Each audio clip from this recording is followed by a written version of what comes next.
सलाम मोहम्मद रशीद बंद road Khokhar town. मैनू हो गए कोई 8-10 साल हो गए, 60 साल ही।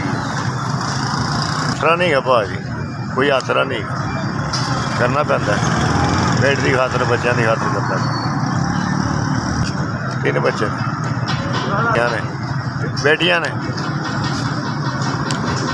किराए का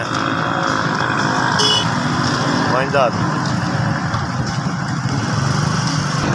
मैं मेरिया बेटियां है, बेटियां को तो काम नहीं करा सकता। मैं गरीब बंदा वा, बेबस हाँ, लेकिन मैं उन्होंने घर रखे है। मैं अपनी मेहनत मजदूरी करके पालता हूँ।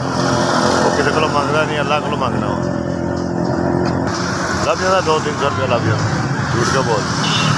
रोटी पानी मसा चलता है। दोपहर की खा लो, शाम नहीं नस जाओ लैन, शाम की खाओ, सुबह की लैन नस जाओ। चक्कर 0322 47 49 406। मेरा नाम मोहम्मद रशीद है।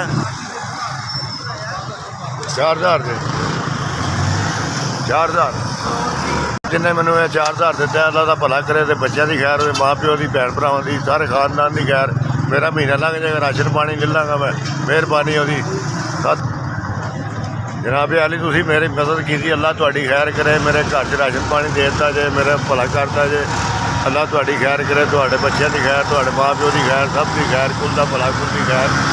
अल्लाह तुहाडी जिंदगी अता फरमाए, खुला रिज़्क़ दे, कारोबार चलावे। SBS जनाब अली, तुसी मैंने 4000 भेजा, तुहाडी बहुत मेहरबानी, शुक्रिया। अस्सलाम वालेकुम। अल्लाह तुहाडी खैर करे।